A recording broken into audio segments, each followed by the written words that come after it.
지난 시간에 사울에게 성령이 역사하여 또 임함이 있었다라는 것을 살펴보면서 나중에 사울이 악신에 들린 일들에 대해서 좀 더 자세하게 살펴보면서 성령이 없는 인생에게는 사단마귀가 그 주인 행세한다라는 것을 좀 살펴보았습니다. 자, 오늘은 이제 사울에게 이제 블레셋과의 전쟁 속에서 어떻게 사울이 임했는지를 살펴보면서 이번 시간을 살펴보도록 하겠습니다.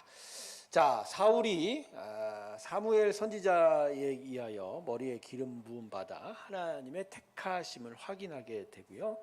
그리고 나서 이제 미스바라는 곳에서 공식적으로 왕으로 택함 받게 됩니다.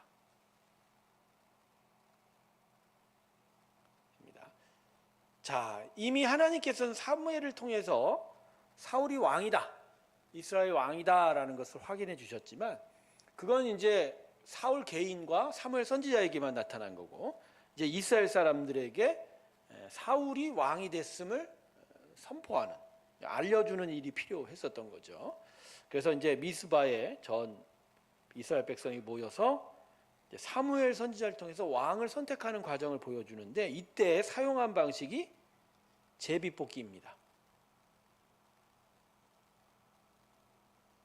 자, 왜 제비뽑기를 했을까요? 이스라엘 백성들에게 있어서 하나님의 뜻을 분별하는 방식으로 이미 제비뽑기가 사용이 되었습니다.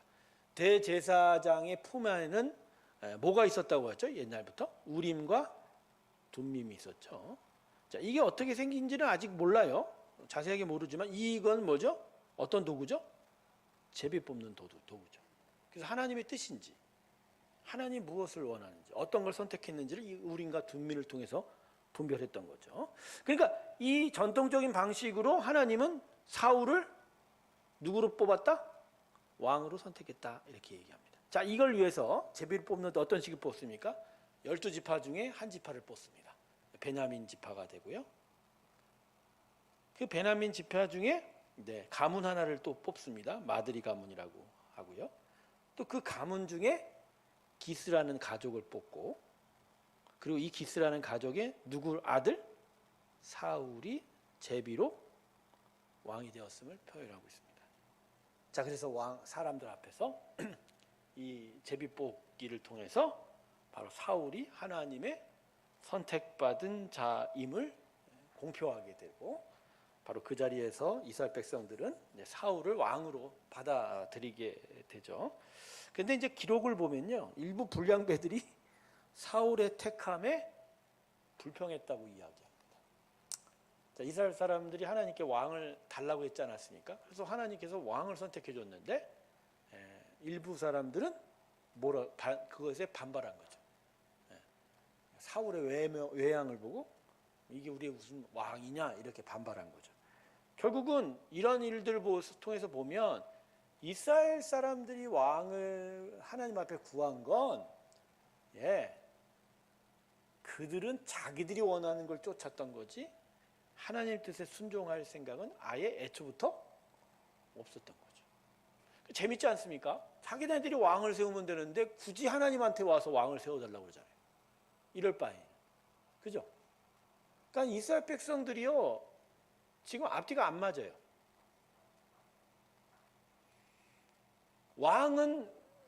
왕이라는 것을 통해서 자기들이 바라는 것을 얻고자 한 거죠. 그럼 자기 뜻이잖아요.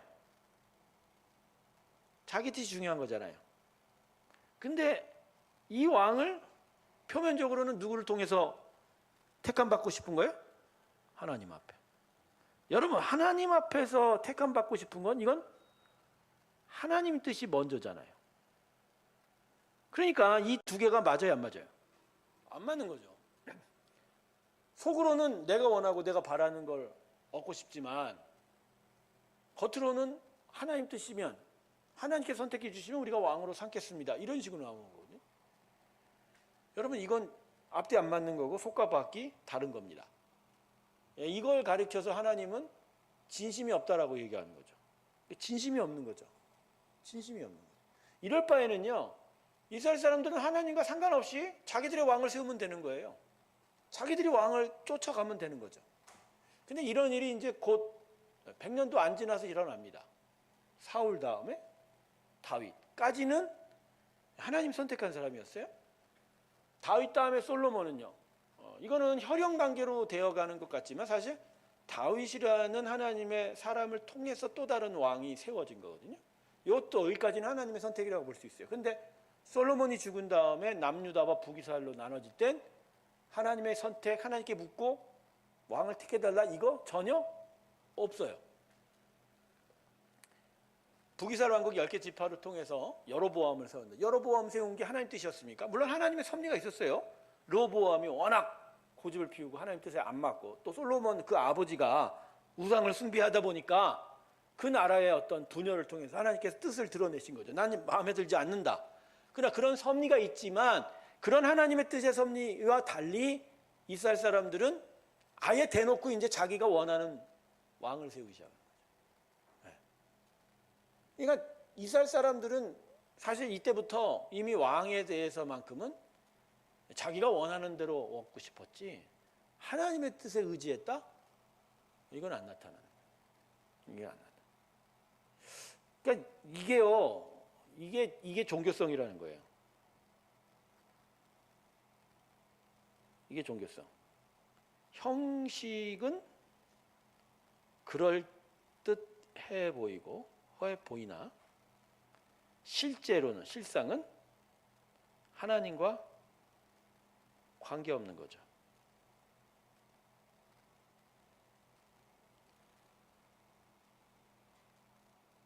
사울을 왕을 택하는 과정에서의 형식은 마치 하나님이 택하고 하나님 뜻대로 하나님의 축복을 받은 것처럼 하기를 바랬지만 실상은 하나님의 복이 있건 간에 자기들이 원하는 대로 해버린 거죠. 여러분, 이건 하나님이 기뻐할 일이 결코 아닌 거예요. 이게 전혀 하나님이 기뻐하지 않아요. 그러니까 이스라엘은 이미 이때부터 하나님이 자신들의 왕이 아닌 거죠. 저는요, 이 신앙이라는 부분이 바로 이런 부분에서 좀 고민을 많이 해야 된다고 생각합니다.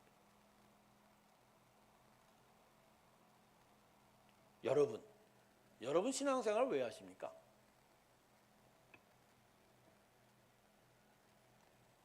복 받고 싶은 게 내가 볼 때 제일 먼저예요. 복 받고 싶은 거야.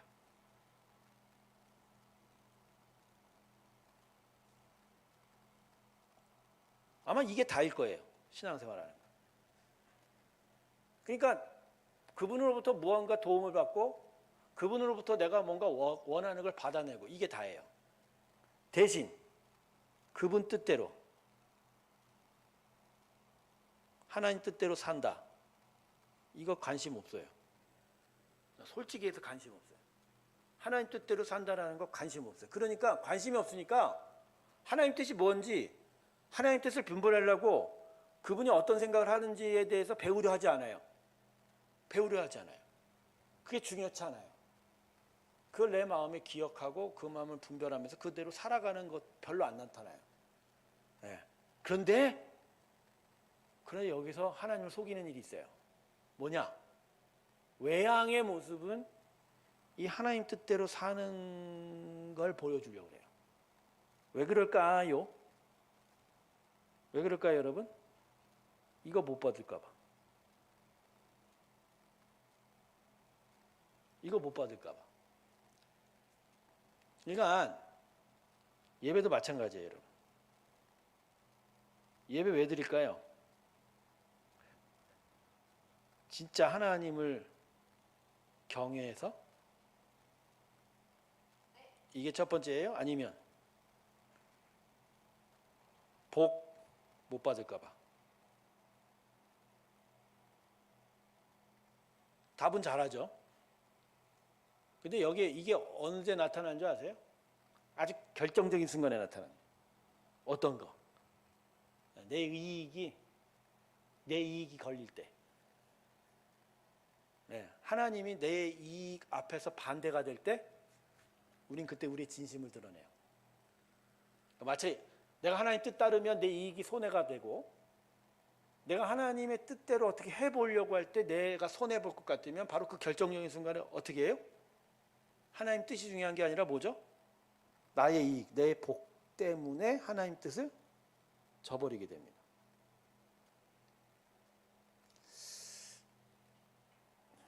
우리가 속고 있는 거예요, 자기한테. 마치 외양의 모습을 통해서 난 하나님을 섬긴다라고 착각하는 거지. 실상은 하나님 섬기게 전혀 아닌 거예요. 전혀 아닌 거예요. 제가 성도님들의 삶의 모습들을 보면 알아요. 평소의 외양의 모습은 다 그럴싸해 보여요. 다 그럴싸해 보여요. 다 재밌는 것 같아요. 근데 나 그 인생의 스토리를 아니까 중간중간 하나님이 테스트할 때가 있어요. 중간중간 하나님 체크할 때가 있어요. 그때마다 매번 넘어져요. 어딜 택해요? 하나님이냐 자기냐? 자기를 택해요. 그러면서 막 헷갈리게 해요. 저 사람 이제까지 하나님을 잘 배운 것 같고 하나님 앞에 정말 열심히 훈련받은 것 같은데 막상 뚜껑 열어보니까 어떻게 돼요? 아니야. 아무것도 아니야.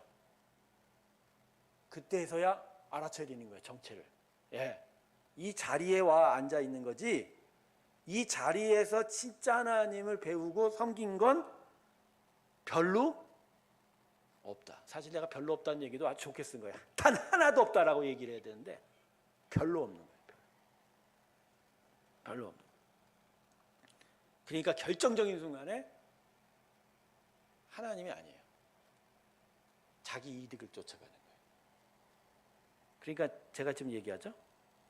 우리의 신앙은 뭐가 제일 중요하다고 생각하니까 복 따라 복 받고 싶은 거예요. 그러니까 이스라엘 백성들이 사울왕을 택하는 과정 속에서 보여준 모습은 이거예요. 자기들이 다른 나라처럼 왕을 세워서 그 나라들이 번성한 것처럼 우리들은 번성을 하기를 원한 거지 하나님의 뜻, 하나님의 나라, 하나님의 왕대심, 하나님의 통치, 하나님의 다스림, 하나님의 뜻이 나타나고 하나님의 백성, 하나님의 제사장, 하나님 이런 나라 전혀 관심이 없는 거예요. 그건 자기들하고 상관이 없어. 그건 자기 게 아니라고 생각하는 거예요. 내가 바라는 게 아니니까. 근데도 불구하고 그렇듯해 보이게 된 이유가 뭐죠?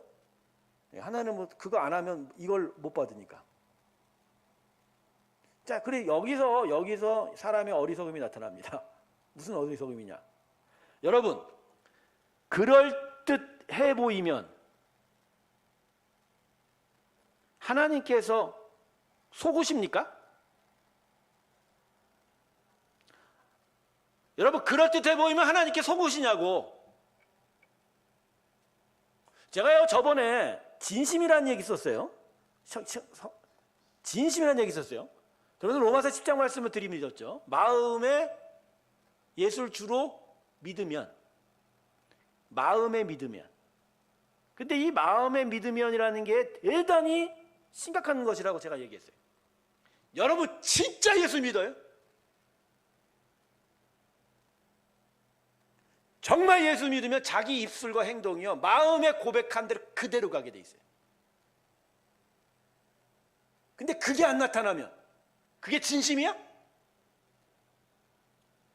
그게 진심인가요? 진심 아니죠. 근데 하나님 거기에 속을 거라고 생각해요.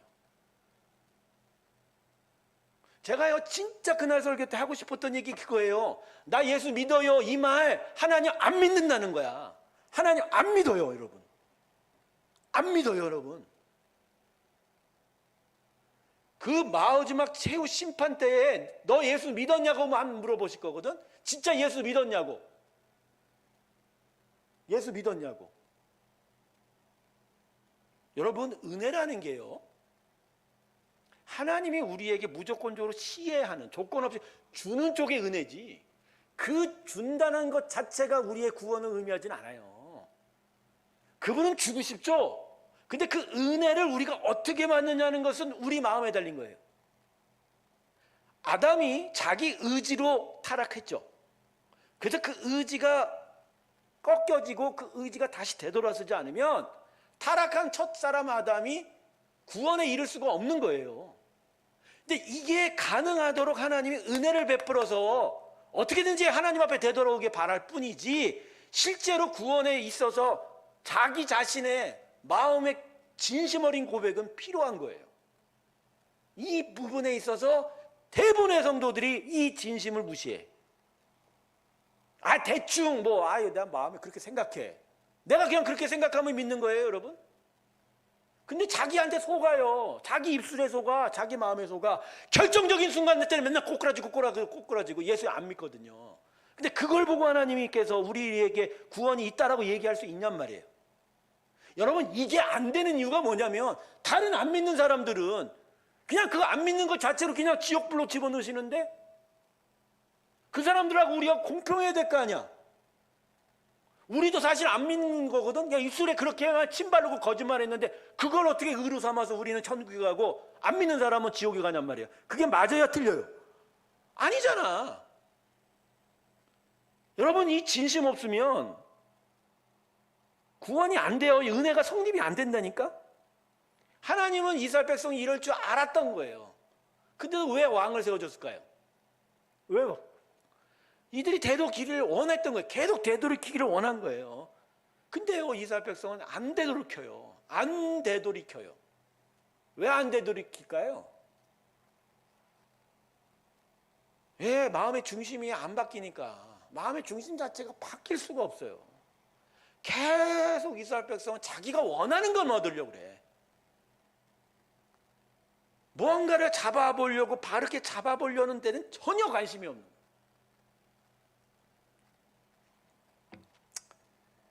이러니까 이스라엘 백성이 멸망한 거예요. 똑같아요, 여러분. 우리의 연약함, 우리의 부족함을 아시는 하나님께서 우리를 정말 온전하게 세우고자 우리 안에 주신 여러 은혜의 장치들이요, 그냥 그 자체로 우리의 구원을 의미하는 게 아니에요, 여러분. 자, 보십시오. 처음에 우리 안에 임한 성령의 임재, 말씀의 임재, 이 두 가지를 놓고 보십시오. 그냥 이게 우리한테 주어진다고 해서 구원이 이루어지나요? 성령의 임재와 말씀의 임재에 대해서 어떻게 해야 돼요? 순종해야 돼요. 이거 아니면 이게 넘어갑니까? 근데 이 순종이라는 거에 대해서 고민 안 하고 그냥 대충 생각하면 그만이지 그래요. 그러면 그 진심은 하나님께서 의심할 수밖에 없어요, 여러분. 아나니아와 삽비라 보십시오. 그들이 진짜 자신들 재산 팔았어요. 팔기까지 했어요.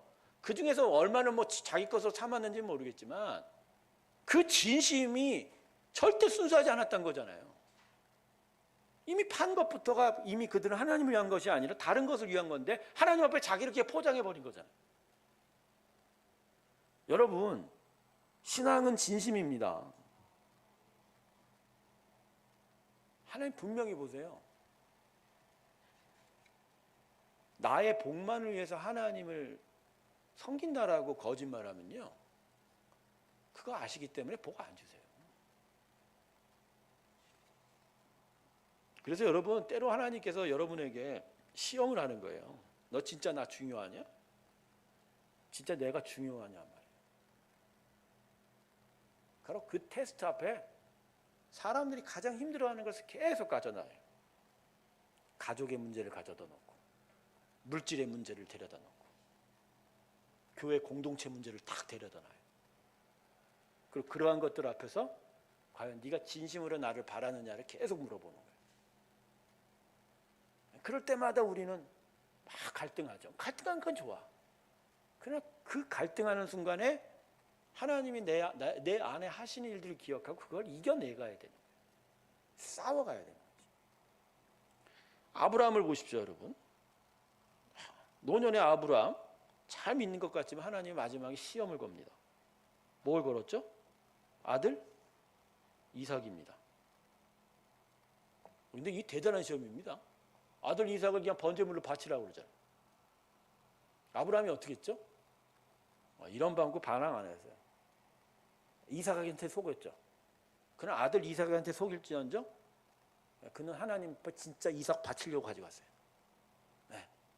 바로 그 순간에 아브라함이 순종해서 자기의 복이 아니라 자기의 이득이 아니라 하나님의 영광을 위해서 그 모든 자기가 얻은 걸 다 내어놓은 순간에 하나님께서 그 자리에 뿌리 나무에 걸린 양을 대신 주셨어요. 여러분, 아들 예수가 십자가에 죽었다는 건 이런 거예요. 아들 예수가 진짜 내 마음의 구원주가 되려면 실상 아들 이삭을 바치는 아브라함의 순종이 있어야 돼요. 여러분, 예수 믿는 거요? 아유, 말로 나 예수 믿어 이러면 되는 줄 아세요? 여러분, 종교성으로 해서 교회가 세례도 받고 그렇습니다 믿다 대충 믿는 줄 알고 그냥 그렇게 넘어가야지 뭐 어떡하겠어. 그냥 얘 눈 뜨고 보면 다 믿는 것 같지. 그러면 내가 뭐 있는 설교자가 뭐 앞에 선지자 나타나갖고 여러분 마음속으로 다 들여다보고 당신 안 믿어 당신 믿어 이렇게 얘기하는 거 아니잖아. 다 믿는다라고 얘기해야지. 방법이 그것밖에 없죠. 그러나 하나님은 달라요. 성령은 달라요. 내 안에 진짜 예수를 믿는지. 근데 이게 안 돼요. 아들 이삭을 바치라는 거 앞에서 우리는 대부분이 어떻게 돼요? 아브라함은 넘어섰지만 우린 그 앞에서 우리 자신의 진심을 탁 드러내요. 하나님, 난 죽어도 내 아들은 못 버립니다. 하나님, 죽어도 내 재산은 못 건드립니다. 하나님, 죽어도 내 인생은 못 건드립니다. 그러면서 나중에 뭐라 그러는지, 하나님은 아주 강요하시는 하나님, 폭력적인 하나님, 강제적인 하나님, 당신의 뜻을 위해서 우리 인생을 막 허비시키는 하나님, 그렇게만 막 강구하고 다녀요. 여러분, 그래요? 그러면 난 최복님의 하나님은 최복님 목사를 막 일부러 아프게 해갖고 여기까지 끌고 오신 분이네. 저도 하나님께 할 얘기 많아요.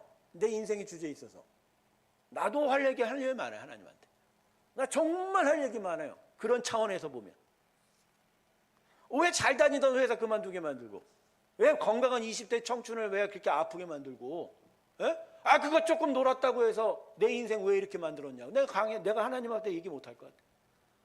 근데 그게 아니잖아요. 그게 아니거든.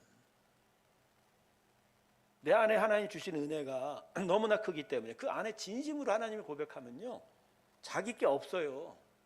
근데 자기 게 없다고 해서 불만족스럽고 불평스럽지 않아요. 왜냐하면 하나님 것이 이미 들어와 있기 때문에 그게 내 안에 만족이 됩니다. 할렐루야. 이게 신앙인 거예요. 이게 신앙인 거예요. 그래서 아까도 제가 얘기했죠. 이 종교성이 말입니다. 이 뭐냐? 종교성은 결국 자기 걸 못 버리는 거예요.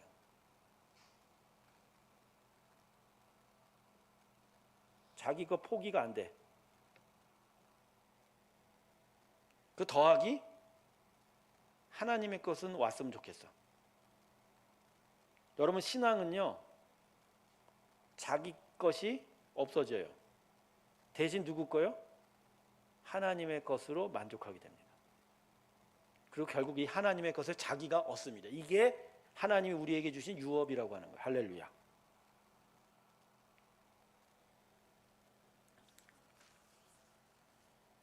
저는요, 건강을 잃어버렸어요. 20대 중반에 건강을 잃어버렸어요. 그래서 지금도 건강이 리커버리가 안 되는 부분이 있어요. 분명히. 제가 하나님 앞에 어떻게 보면 저의 어떤 뭐랄까 방탕한 삶에 대한 하나님의 대가가 있어요. 그건 죄에 대한 물리적인 결과예요. 뭐 죄책하고는 달라요. 그렇지만 하나님이 저에게 준 게 있어요. 사명이에요. 그리고 그 사명이 저한테 계속적인 영속적인 기쁨을 줘요. 그리고 그것이 저한테 하늘나라에 대한 소망을 갖게 합니다. 물론 내가 하늘나라 가서 몇 평짜리 집이 있다고 그런 소리는 저는 안 믿어요. 중요한 건 내가 그 땅에 나의 하나님의 백성으로 살아갈 수 있는 그 축복이 내 것이면 나는 감사해요. 근데 그게 전부예요. 그게 전부라고. 왜? 거기서는 하나님의 모든 것을 다 내가 누릴 수 있기 때문에. 자기 것을 잃어버리면서 그게 아무것도 아니게 되는 게 신앙인 거예요. 아니게 되는 게. 근데 사실 이스라엘 백성들이 그래야 되는 거거든. 이스라엘 백성들 보십시오. 그 시작이 어디입니까? 물론 아브라함부터 시작해서 가나안 땅에 대한 약속은 들었지만 결국 그 민족이 시작된 건 애굽 아닙니까? 애굽에서 그들이 어떻게 살았어요? 종으로 살았잖아요. 아무것도 없는 나띵의 인생이에요. 근데 그 인생을 하나님께 당신이 하나님 되어주시고 모든 이방 민족들을 물리쳐 주시고 그리고 그 귀한 가나안 땅을 다 선물로 주셨는데 자기 게 어디 있어? 다 하나님이 주신 거지. 하나님이 그의 하나님이 되어 그를 축복하셨는데도 불구하고 그들은 계속 뭘 요구해요? 내 것, 나의 복, 나의 자유, 내가 원하는 것. 그러다가 어리석게 하나님 것을 다 잃어버린 사람들이 되죠. 하나님은 거기에 답을 하신 거야. 그래? 니네 거 원하 싶어? 니도 아무것도 없었거든? 그래서 나라를 빼앗고 땅을 빼앗고 그들의 성전을 빼앗고 심지어는 유대인들은 뭐까지 빼앗겼어요? 그들에게 먼저 오신 메시아도 빼앗긴 거예요. 유대인들에게 가장 아쉬운 일은요, 가나안 땅 잃어버리고 성전 깨진 게 아니에요. 그들에게 먼저 오신 예수님을 그들이 놓쳤다는 게 가장 문제가요. 이스라엘 백성이 지금 사울의 왕의 택함 앞에서 보여지는 모습이 바로 이런 모습이에요. 이런 모습. 근데도 불구하고 하나님은 이들에게 왕을 주십니다. 아직까지는 기회가 있는 거죠. 아직까지 기회. 이들에게 진짜 하나님의 나라를 이루어가기를 하나님이 원하십니다. 성도 여러분, 간절하게 요청합니다. 믿으려면 제대로 믿으십시오. 진심으로. 가짜로 아무 기준도 없이 흔들리는 마음, 하나님 결코 기뻐하지 않습니다. 그것으로 인해서 그래도 이 땅에서 하나님 복을 받을 거라는 착각도 하지 마십시오. 하나님은 우리와 같이 두 눈으로, 육체의 두 눈으로 보시는 분이 아닙니다. 우리의 심령을 꿰뚫어 보는 영적 눈을 가지고 계십니다. 할렐루야. 그분이 다 감찰하고 계세요. 우리 마음이 진짜인지 가짜인지. 자, 미스바에서 사울이 이제 왕으로 인정을 받았습니다. 그렇지만 일부 사람들이 과연 사울이 능력이 있냐, 도대체 사울이 뭘 왕으로 될 수 있느냐에 대해서 불평을 하기 시작합니다. 그래서 하나님께서 사울을 진짜 당신이 택한 왕으로서의 그런 어떤 택함의 진실성, 택함의 효율성, 실효성을 보여주시고자 암몬과의 전쟁이 일어납니다. 암몬이 침략해 옵니다. 근데 침략할 때 암몬이 어디를 건드리냐면 요단강 동쪽을 건드립니다. 거기가 이제 길르앗 야베스 땅인데 므낫세 반지파 땅이죠. 그쪽을 침공해서 그 사람들을 괴롭힙니다. 그러자 그 길르앗 야베스 사람들이 사울이 왕이 됐다는 소식을 알고 사울에게 도움을 요청합니다. 이때 사울이 온 이스라엘 지파들에게 왕으로서 이제 공식적으로 전령을 보내서 군대를 모읍니다. 총 30만 명이 모였다고 그러는데 어떻게 보세요? 숫자는 어떤지 모르겠습니다. 일단 모였어요. 그리고 나서 암몬과의 전쟁에서 사울이 큰 승리를 얻게 됩니다. 바로 이러한 승리를 통해서 하나님은 내가 택한 왕이다. 내가 이 왕과 함께 할 것이다. 그리고 이 왕을 통해서 너희가 승리를 얻을 것이다. 이걸 이스라엘 백성에게 보여주게 되는 거죠. 그런데 여기서 이스라엘 백성들이 착각할 수가 있어요. 무슨 얘기냐? 하나님의 위대함을 보는 게 아니라 뭘 보는 거죠? 사울의 능력을 보는 거죠.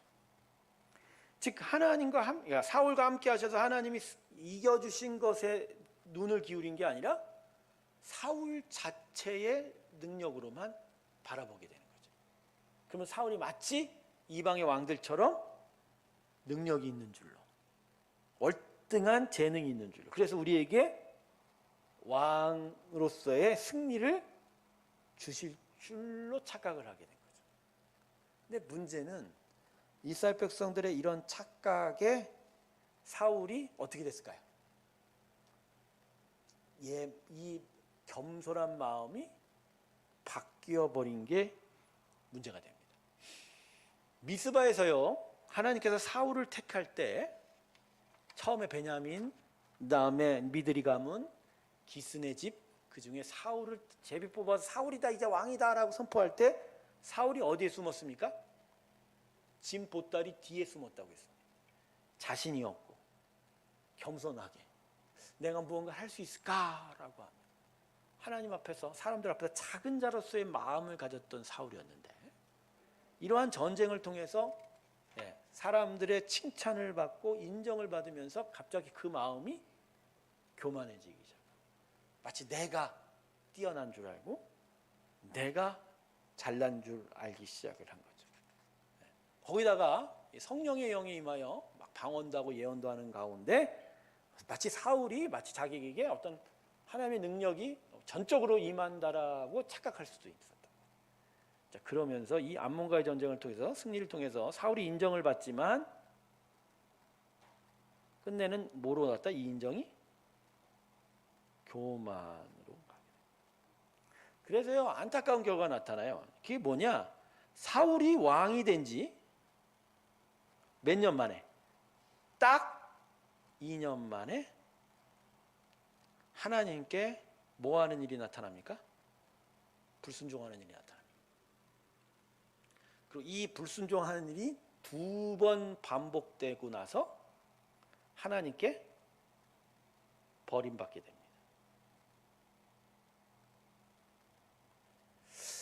사무엘상을 읽으면서 새삼 느끼게 된 게 뭐냐면 사울의 불순종이요 타락이 너무 빨리 찾아온 거예요.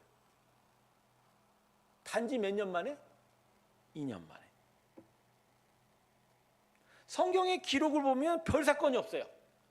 미스바에서 왕으로 인정받고 암몬과의 전쟁을 치른 후에 바로 불순종이 나타납니다. 어떻게 이런 일이 나타날 수 있을까요? 어떻게 이런 일이 나타날 수 있을까?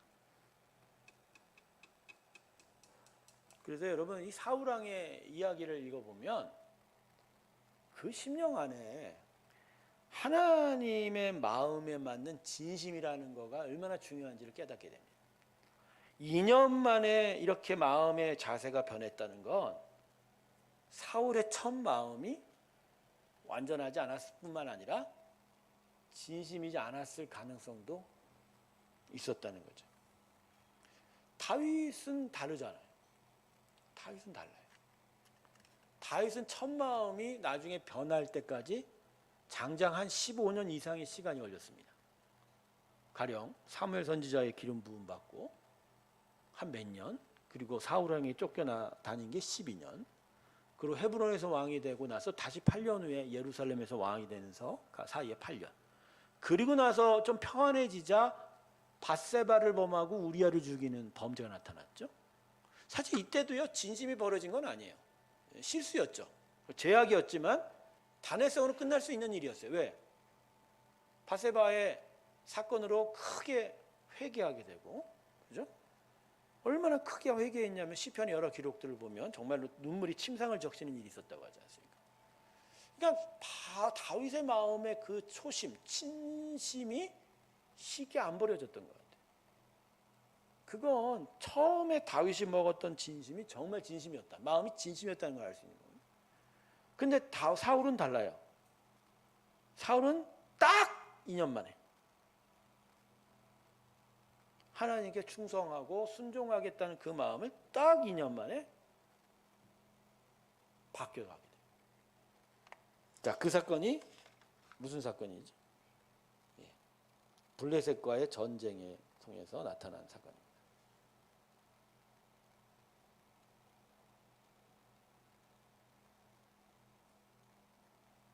자, 이 블레셋과의 전쟁 말입니다. 자, 어떤 일이 불순종으로 나타났죠? 결국 뭐 때문에 나타났죠? 번제.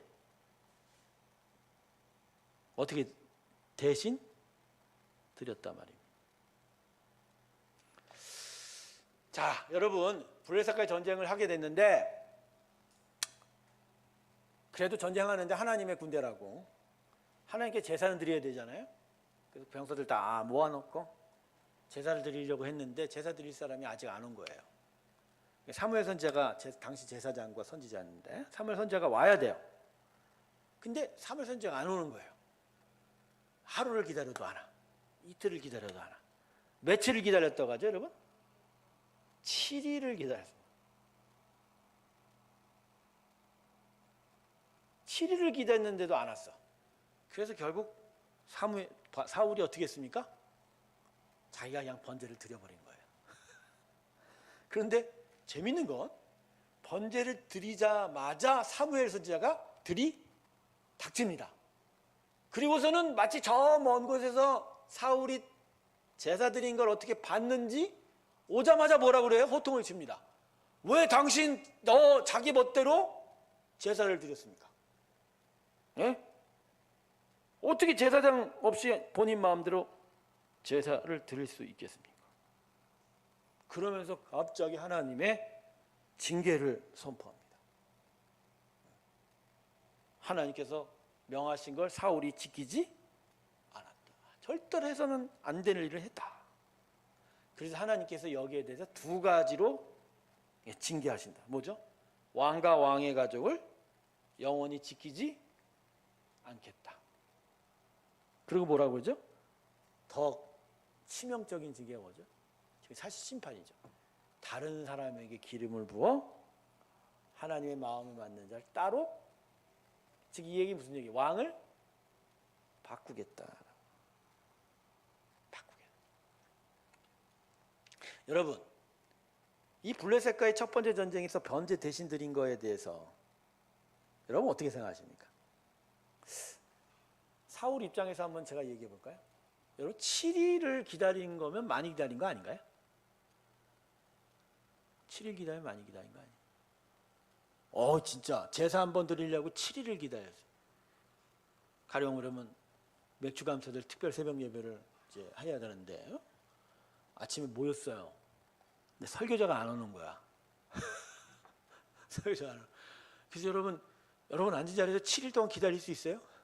물론 지금의 예배와 제사를 비교할 수는 없지만, 그러니까 사울이 할 만큼 한 건 아닌가요? 더더군다나 블레셋 사람들이 막 침입 공격해 왔어요. 계속하여 이스라엘 땅을 막 침범하고 유린하고 있는 상황인데 빨리 나가서 맞이해서 방어를 하는 게 더 좋은 거 아닌가요?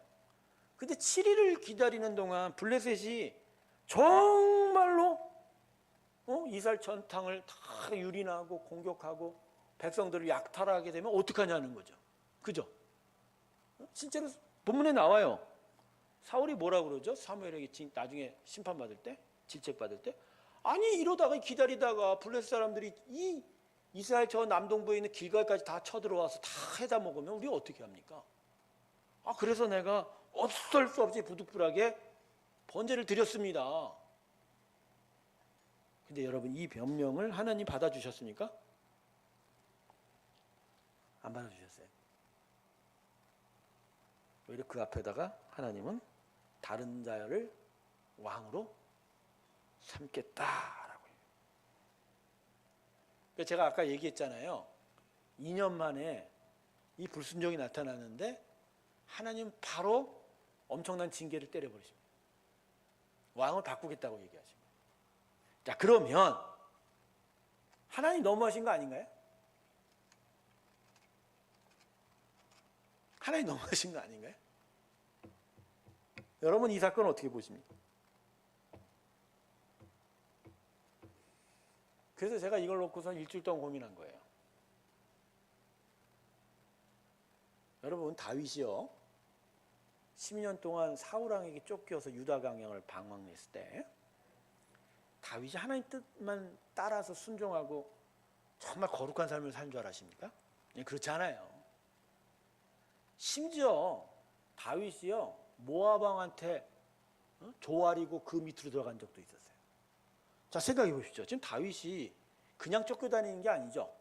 하나님이 택한 왕이에요. 지금 왕은 실제 통치하는 건 사울이지만 하나님이 이미 왕을 바꿨어요. 다윗에게 이미 기름 부은 지 오래됐단 말이에요. 사실 그러니까 하나님이 지금 생각하는 왕은 누구예요? 다윗이죠. 근데 그 이스라엘 왕이 지금 사정이 급하다고 어디로 도망가요? 모압 말입니다. 여러분 모압 사람은요 발락과 발람 사건 이후로 하나님이 절대로 모압 사람들은 이스라엘 총에 들어올 수 없다. 영원토록. 중간에 막 자기들이 하나님 믿겠다고 하면 받아들여졌죠. 애굽 사람들도 3대가 지나면 받아들이겠다고 했어요. 그런데 모압은요 영원토록 받아들이지 말라고. 철천지 원수가 이 모압인데. 그래서 다윗이 어디로 도망갔어요? 모압으로 도망갔어요. 여러분, 이 사건도 사실은 이 사울왕이 번제드린 사건보다 더 큰 사건 아닌가요? 근데도 왜 하나님은 다윗을 용서하시죠? 제가 그 얘기예요, 여러분. 진심이란 문제밖에 답이 없어. 사울왕의 진심을 하나님이 이미 보신 거예요. 그 마음밖에 뭐가 있는지 하나님이 이미 보신 거예요.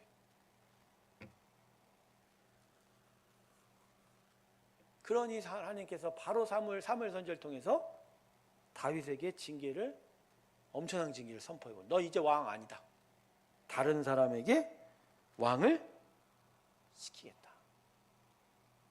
근데 저의 이런 주장에 힘을 싣는 부분이 뭐냐면요, 사무엘이 엄청나게 질책을 하잖아요. 그리고 하나님이 어떻게 보면 심판을 선포한 거예요. 이제 너 왕이 아니다. 그런데 여기에 대해서 사울왕이 뭐라고 이런 방구 말도 안 했어요. 반응도 안 했어요. 그냥 자기 갈 길 가버렸어요.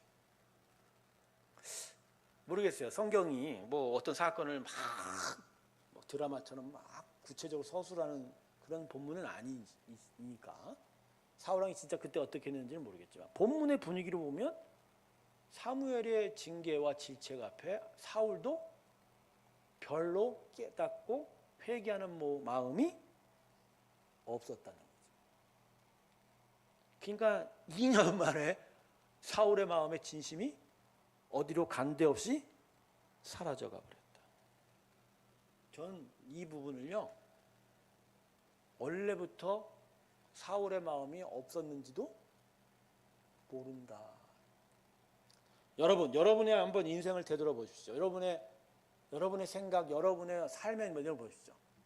짧은 기간 안에 처음 먹었던 생각이 바뀔 가능성이 많습니까? 아니면 애초에 그럴 마음을 많이 품지 않아서 그게 드러날 경우가 많습니까? 둘 다 다라고? 둘 다 다라고. 그렇지, 둘 다 다일 수 있죠. 처음부터요, 단추를 잘 꿰매야 합니다. 진짜 예수 믿는 그 시작부터 예수님이 자신의 마음 안에 진짜 주인이 되셔야 돼요.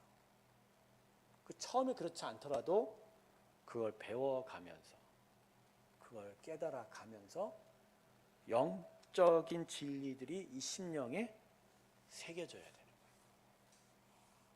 그리고 거기서 자신의 진심이 세워져 갈 때 믿음이 그래 진리의 반석에 세워져 가는 거죠.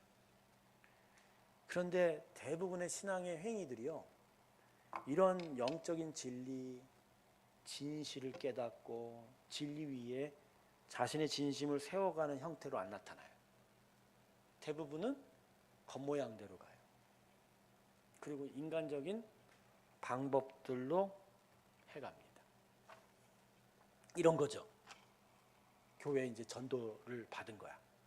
주변 사람이든지 친구든지, 야 교회 오면 참 좋아. 대부분 이러면 교회 오면 참 좋아. 이 말이 대부분이에요.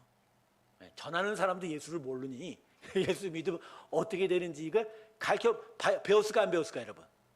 제가 우리 교회를 보니까 예수 믿으면 어떻게 되는지에 대해 영적 진실을 이야기하는 진짜 복음 전파는 별로 안 맞는 것 같아. 그냥 대충 자기가 아는 한에서 얘기해요. 뭐라고? 예수 믿으면 좋아. 교회 나오면 참 편해. 가장 많은 얘기하는 게 뭐죠? 복받아.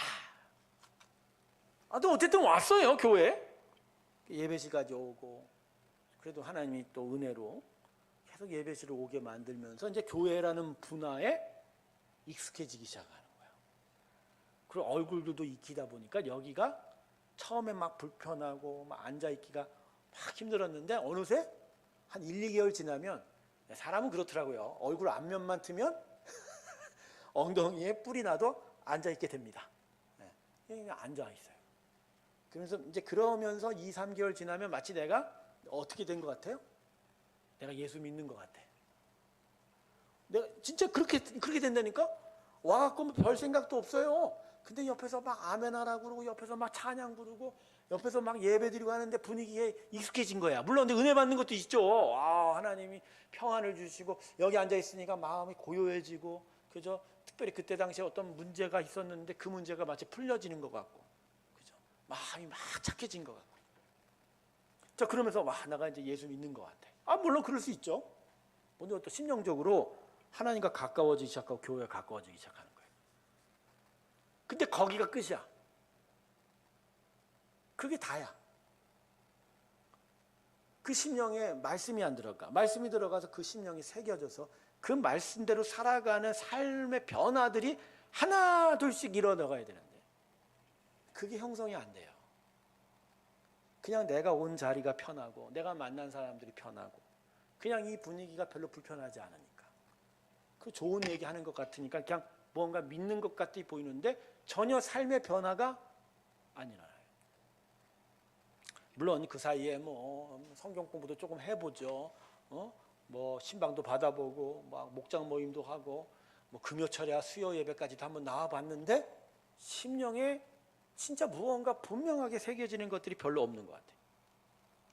이러다가 개월수가 뭐 하루 이틀, 3개월, 6개월, 1년, 2년, 3년, 4년 높아지면 그때 이제 초신자가 아니라 이제 뭐가 되죠? 그냥 교인이 되는 거예요. 그리고 1년만 지나면 교회에서 어떤 직분을 줘요? 서리 집사지 원래 공식적으로. 근데 앞에 가로치고 서리자 그 부르기 싫으니까 누가 여러분 최복님 서리 집사님이라 부르는 사람이 누가 있어? 그냥 똑같이 집사지. 그러니까 갑자기 나도 집사 된 거 뭐 된 것 같지. 그러면서 마치 자기가 신앙인인 것처럼 생각이 되기 시작해요.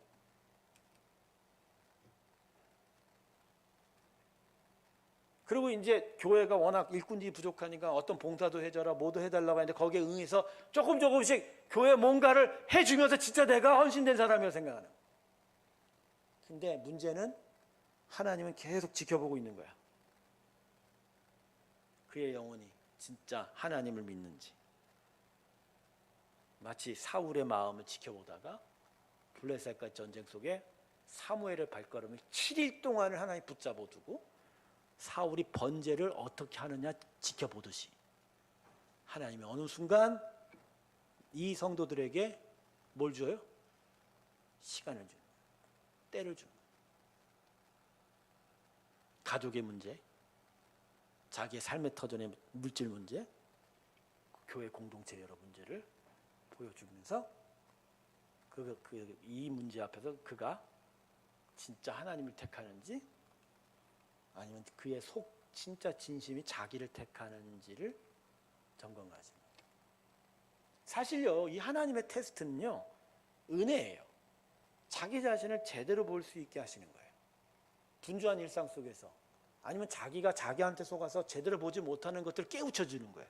그래서 내가 어떤 존재인 거, 내가 어떤 상황인지를 알게 하면서 그가 진짜 하나님의 은혜를 갈망하고 참된 진리를 붙잡도록 만든 거예요. 근데 그렇지 않아요.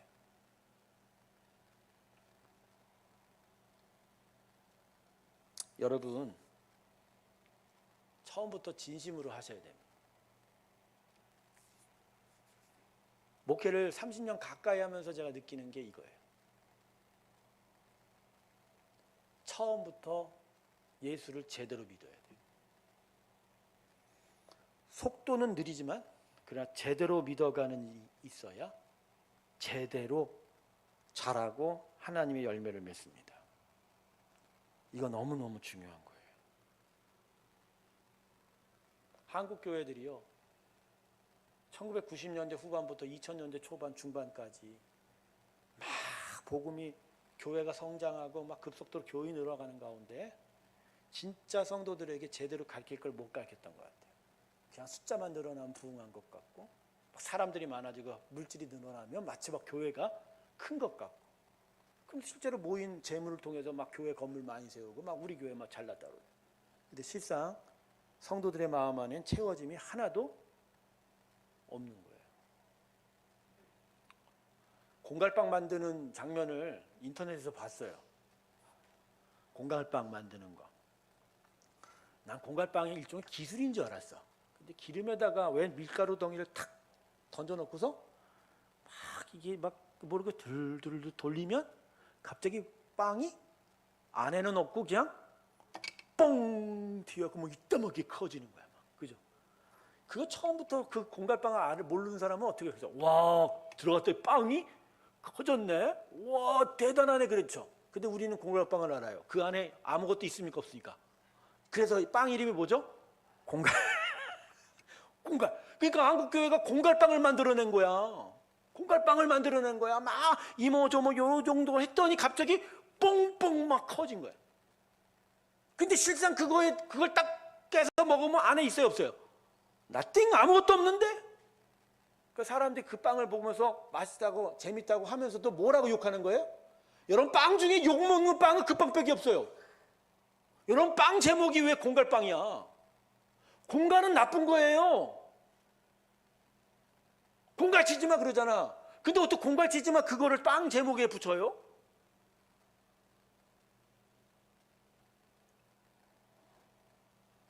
여러분 한국교회가 그렇게 만들어간 거예요. 난 그렇게밖에 생각 안 해. 나도 한국교회예요. 나도 욕먹어야 돼요. 근데 안 가르친 거야. 제대로 안 가르친 거야. 그게 중요한 게 아니야. 야, 교회에 와서 많이 모여 있기만 하면 좋아. 복음으로 뭐 그 안에 채워지는 게 별 관심이 없어. 그냥 와서 돈 잘 내고 잘 있으면 좋은 거야. 여러분 그 사람들 다 지금 천국 가 있을까요? 여러분 장례식장 가갖고 진짜 사망하신 고인이 진짜 천국 갔을까에 대해서 생각해 본 적 없습니까?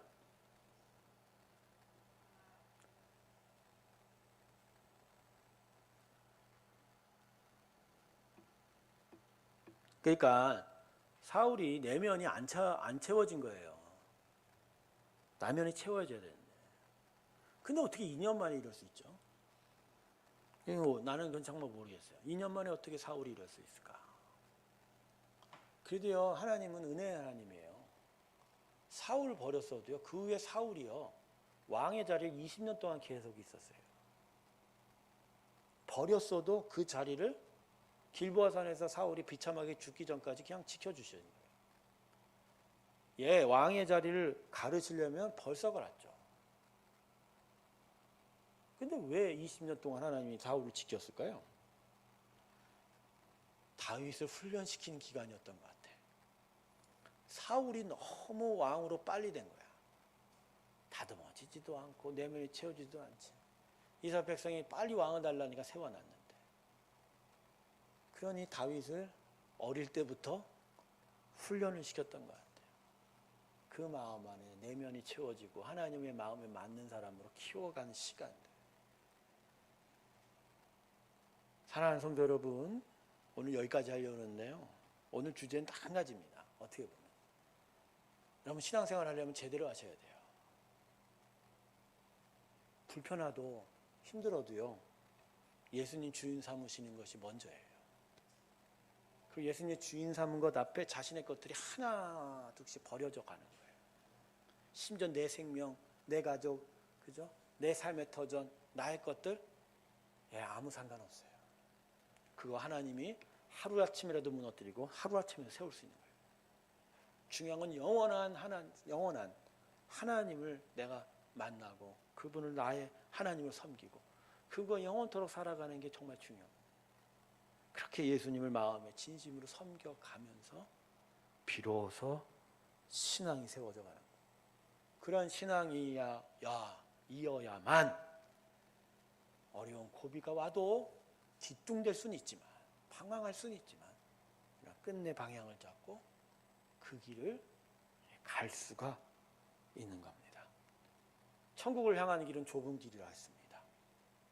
불편한 길입니다. 많이 가지 않기도 하지만 불편하고 어려운 길이기도 한 거죠. 하지만 갈 수 있어요. 예수님과 함께하라면 그 길을 통과할 수 있는 거죠. 그런데 그 예수님을 마음에 담지 못하고 예수님과 함께하지 못한다면 계속 넓은 길을 찾을 거고 그러다 보면 계속 하나님으로부터 멀어져 가게 되고 하나님에게 가는 길이 아닌 멸망으로 가는 길을 갈 수밖에 없을 거다. 진심으로 하나님을 섬겨 가시길 주님의 이름으로 축원합니다. 이 귀한 은혜가 저와 여러분 가운데 있길 주님의 이름으로 축원합니다. 기도하겠습니다. 아버지 하나님, 우리 안에 참된 진심을 허락하여 주십시오. 진짜 예수님이 나의 하나님 되게 하시고 그 예수님과 평생을 함께하며 저 영원한 천국 도성을 향하여 나아가게 하여 주시옵소서. 우리 마음에 정말 예수님이 나의 주인 되었다면 그것들이 나의 말과 나의 행동으로 증거되게 하여 주시고 또 그런 일들을 통해서 하나님의 기쁨이 나타나게 하여 주시옵소서. 자기 자신을 버리지 못하고 자기의 복 받을 것을 생각한다면 우린 결코 하나님을 섬길 수 없음을 고백합니다. 하나님, 우리와 함께하여 주셔서 하나님을 온전히 섬겨가는 믿음의 길에 서게 하여 주시옵소서. 이제는 우리 주 예수 그리스도의 은혜와 하나님 아버지의 사랑과 성령의 동행 충만케 하심이 나의 참된 하나님을 참되게 하나님으로 섬기고 마음의 진심으로 주님을 섬겨가기를 주께 고백하며 나서는 하나님의 귀한 성도들의 심령들 위에 지금부터 영원토록 함께 하시기를 간절히 축원하옵나이다. 아멘.